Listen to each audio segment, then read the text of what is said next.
En 1961, dentro de la segunda revolución de la psiquiatría, se estableció una teoría o una hipótesis que estaba encaminada a relacionar los trastornos mentales, como por ejemplo la depresión o la ansiedad, con una posible causa de dolor mental, como una especie de neuralgia psicológica se podría llamar.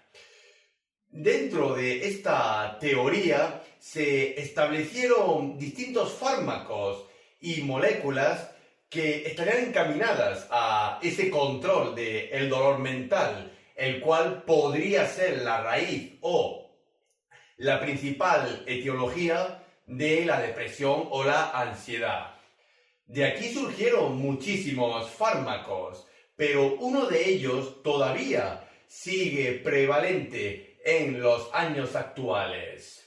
Es el caso de la trazodona, la cual, a pesar de que ya se ha establecido que es un antidepresivo de segunda generación, todavía se sigue investigando si este fármaco puede dar vida o corroborar esa hipótesis de la existencia del dolor mental, como podría ser la causa principal de la mayoría de los trastornos mentales.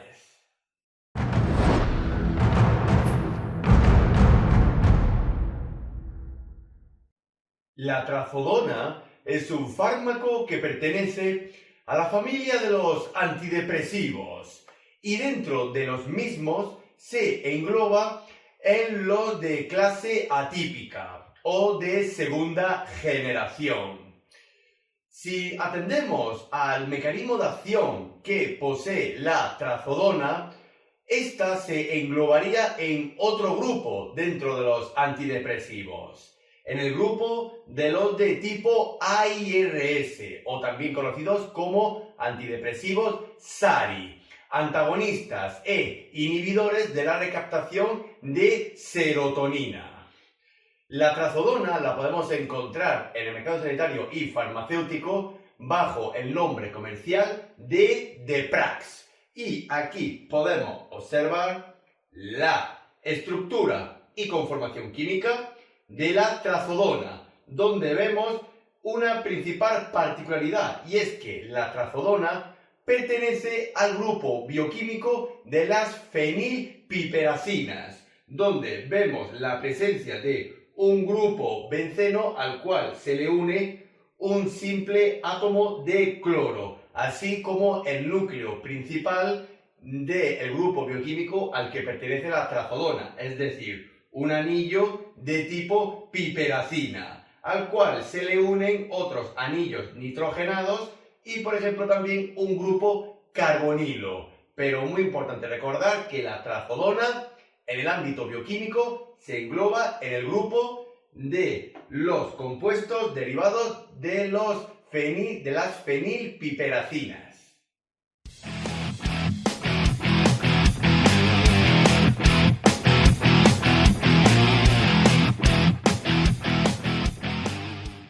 Dentro de la práctica clínica, la trazodona, al igual que la gran mayoría de los antidepresivos, se utiliza para el tratamiento de la depresión, así como también de ciertos cuadros de agitación y de ansiedad. Pero especialmente la trazodona se suele reservar para los pacientes con trastornos depresivos.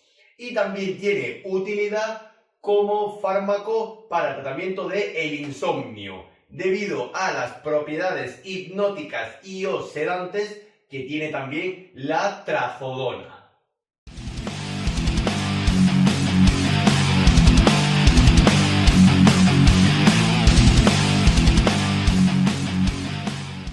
Siendo uno de los antidepresivos atípicos o de segunda generación que más se está utilizando en la actualidad, debemos de tener en cuenta que la trazodona no la utilizaremos en la propia alergia a la molécula en sí o a cualquier derivado de las fenilpiperacinas, Tampoco la utilizaremos en pacientes que tengan algún cuadro de intoxicación, por ejemplo, etílica, o de sustancias antidepresivas como hipnóticos y también de sedantes. Y tampoco se debe de utilizar la trazodona cuando el paciente tiene algún cuadro isquémico, especialmente de isquemia cardíaca o síndrome coronario agudo. Y dentro de las precauciones, decir que la trazodona en pacientes jóvenes, en menores de 18 años, no se suele utilizar debido a la falta de evidencia de la trazodona en la práctica clínica en poblaciones jóvenes.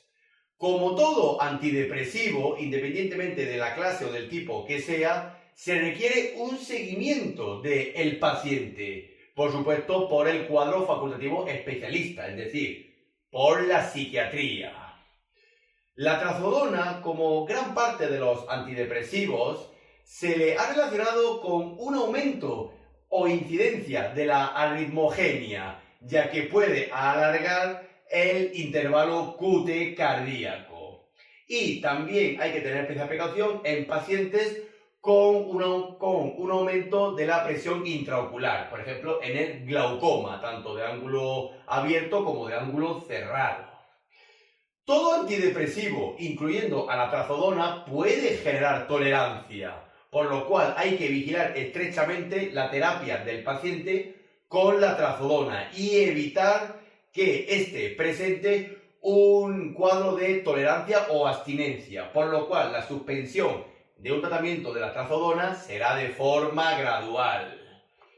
Mucho cuidado en pacientes con cierto grado de hepatopatía y o nefropatía y, por supuesto, al ser un fármaco que aumenta los niveles nerviosos de la serotonina, hay que tener en cuenta que puede provocarse un síndrome serotoninérgico.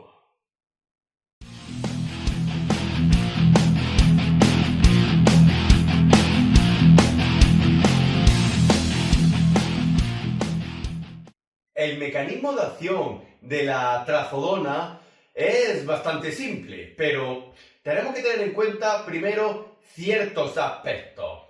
Lo primero, decir que la trazodona dentro de los antidepresivos y de la clase de los atípicos o de segunda generación está considerado como un fármaco de tipo AIRS o también SARI en su nombre sajón.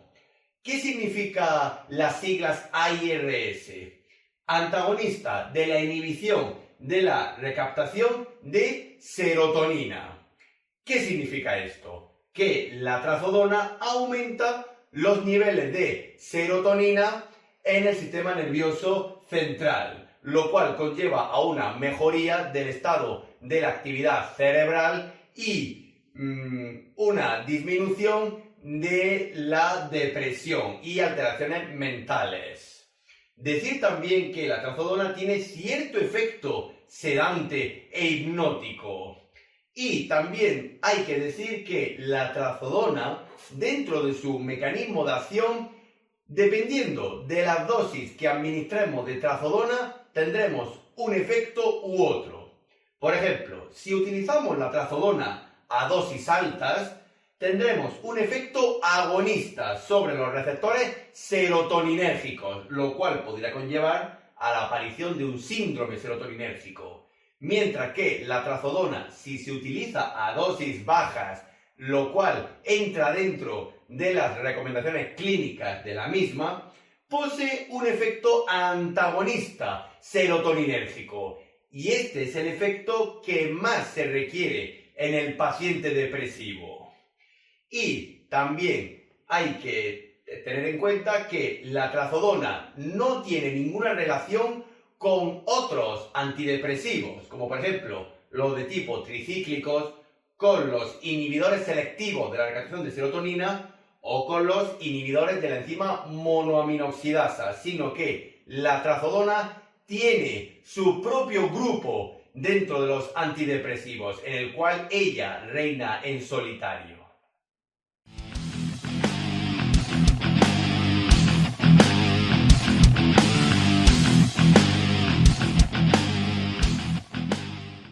La vía de administración más usual de la trazodona es la vía enteral, debido a la presentación en comprimidos para su administración de forma oral. Y la trazodona, bajo el nombre de Deprax, se suele presentar en dosis de 100 miligramos. Y esta pastilla o comprimido se puede dividir por la mitad. Por ejemplo, si en vez de darle al paciente 100 miligramos, hay que darle la mitad de la dosis, 50 miligramos. Pero es importante recordar que la trazodona se administra por vía enteral.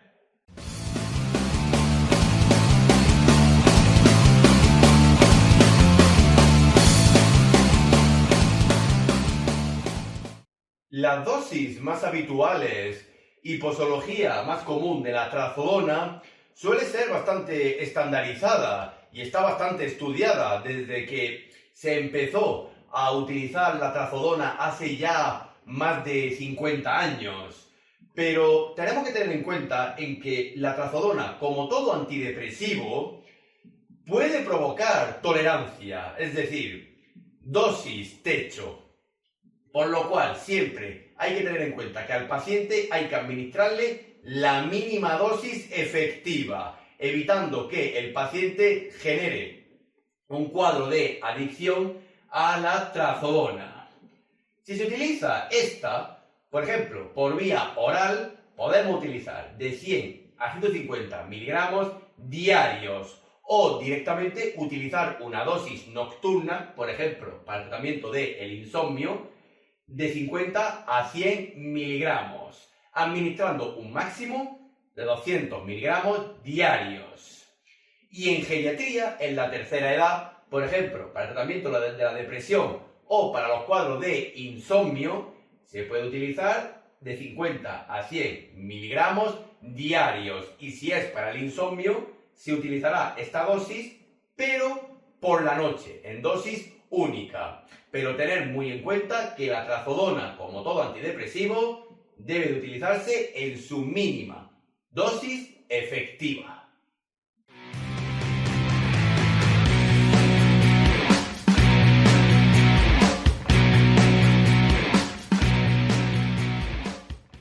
Dentro de la compatibilidad e incompatibilidad de la trazodona con el resto de la farmacología existente, deberemos de realizar una exhaustiva revisión bibliográfica sobre qué fármacos interaccionan con la trazodona tanto en la propia ingesta enteral como dentro de los procesos LATME orgánicos.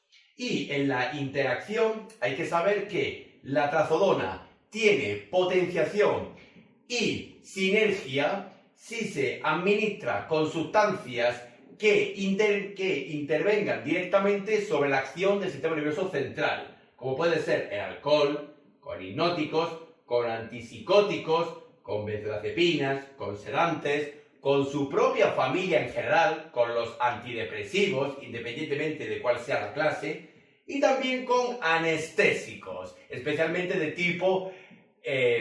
tipo halogenados, como por ejemplo el isoflurano, el sevoflurano.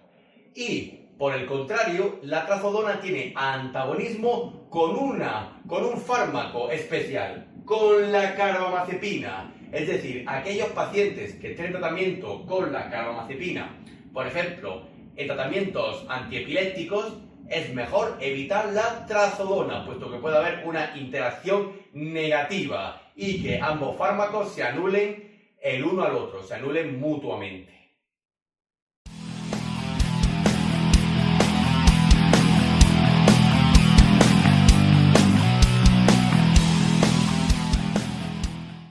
Con más de medio siglo estudiado, la trazodona posee cierto grado de adversidad, aunque este suele ser mínimo, especialmente si se utiliza la trazodona a las dosis recomendadas y sin interaccionar con ningún otro fármaco.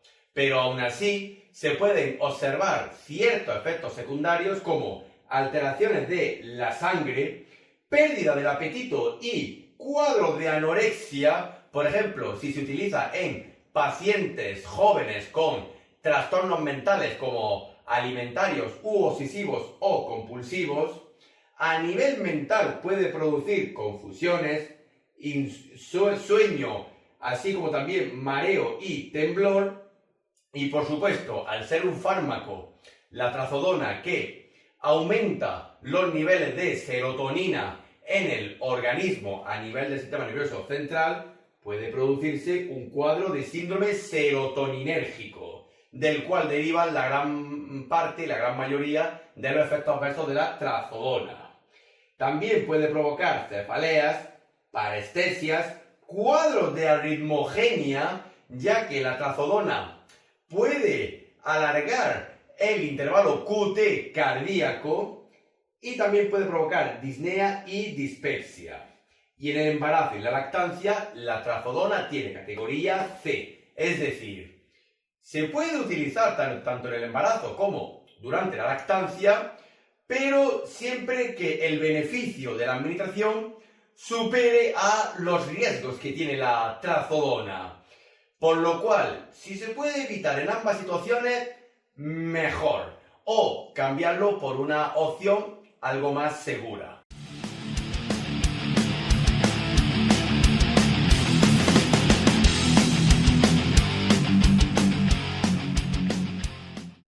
Finalmente, nos queda decir que la trazodona, dentro de los ámbitos de dialización y técnicas continuas de reemplazo renal, se ha demostrado que es una sustancia no dializable, aunque no suele haber muchos estudios que evidencien una posible no dialización de la trazodona, pero por ahora la mayoría de los estudios dicen que no se puede dializar y usualmente no suele requerir un ajuste de dosis, ni siquiera en aquellos pacientes con un alto grado de nefropatía y o hepatopatía, a los cuales hay que tener muy controlados con la dosis de trazodona y cambiar a otras dosis más seguras. De nuevo recordar que la trazodona no pertenece a ni tiene relación con los grupos más clásicos de los antidepresivos como los tricíclicos, los ISRS o los SIMAOs, sino que la trazodona es el principal o la principal componente de su familia en sí, de los AIRs o los SARI. También tener en cuenta que la trazodona siempre debe utilizarse a la mínima dosis efectiva y siempre teniendo en cuenta que la trazodona a dosis altas es un agonista serotoninérgico, mientras que a dosis bajas, las dosis clínicas, es un antagonista de la serotonina y sus receptores. Siempre hay que revisar las interacciones de la trazodona con la farmacología existente. Por supuesto, también hay que tener en cuenta la potencia y la eficacia de la trazodona en un paciente al cual le administramos el fármaco y, por supuesto, evitar el autoconsumo. Siempre tomar la trazodona bajo valoración, recomendación y prescripción facultativa, especialmente del especialista, es decir, del ámbito de la psiquiatría.